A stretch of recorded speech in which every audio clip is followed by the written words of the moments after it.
আসসালামু আলাইকুম, welcome back to my channel. অসহ্যকর গরমের দিনগুলোতে শরীরকে চাঙ্গা করতে ঠান্ডা ঠান্ডা মিল্কশেকের জুড়ি নেই, তাই আজকের পর্বে নিয়ে এলাম কফি শপ স্টাইলে চকলেট মিল্কশেকের রেসিপি। আমি আশা করছি এভাবে তৈরি করে পান করতে আপনাদেরও বেশ ভালো লাগবে। আরও অনেক অনেক রেসিপিস দেখার জন্য আমাদের চ্যানেলটি সাবস্ক্রাইব করে সাথেই থাকুন। মিল্কশেক তৈরির জন্য 100 গ্রামের একটি ডার্ক চকলেট বার ছোট ছোট করে ভেঙে নিয়েছি। আপনারা চাইলে অন্য যে কোনো চকলেট অ্যাড করতে পারেন। চকলেটগুলো মেল্ট করার জন্য একটি মাইক্রোওয়েভ সেফ কাপের মধ্যে নিয়ে দিয়ে দিচ্ছি 1/4 কাপ দুধ। এবার 30 সেকেন্ডসের জন্য চকলেটগুলো মাইক্রোওয়েভে দিয়ে মেল্ট করে নিব। রুম টেম্পারেচারে রেখে মেল্টেড চকলেটগুলো ঠান্ডা করে নিব। মিল্কশেক তৈরির জন্য একটি ব্লেন্ডার জাগে নিয়ে নিচ্ছি 2 কাপ ঠান্ডা দুধ।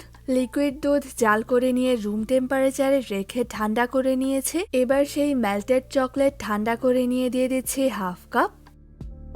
চিনি দিয়ে দিচ্ছি 2 টেবিল চামচ। চিনির পরিমাণটা আপনারা আপনাদের স্বাদমতো বাড়িয়ে বা কমিয়েও দিতে পারেন। ভ্যানিলা আইসক্রিম দিয়ে দিচ্ছি 4 স্কুপ। আইসক্রিমের পরিমাণটা বেশি হলেই বেশি টেস্টি হবে, তবে আপনারা চাইলে কমিয়েও দিতে পারেন। আইস কিউবস দিয়ে দিচ্ছি 10-12টি। এবার ততক্ষণ পর্যন্ত ব্লেন্ড করে নিব যতক্ষণ না পর্যন্ত সবকিছু ভালোভাবে মিশে যায়।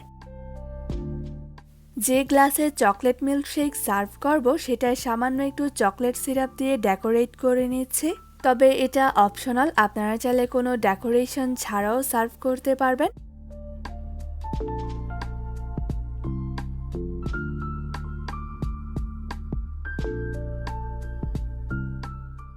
এবার উপরে সামান্য একটু হুইপড ক্রিম দিয়ে সাজিয়ে দিচ্ছি। হুইপড ক্রিমের উপরে সামান্য একটু চকলেট সিরাপ দিয়ে দিচ্ছি। আমি যে পরিমাণে তৈরি করেছি আপনারা সেই পরিমাণে তৈরি করলে এরকম 3টি গ্লাসে সার্ভ করতে পারবেন। তৈরি হয়ে গেল কফি শপ স্টাইলে চকলেট মিল্কশেক।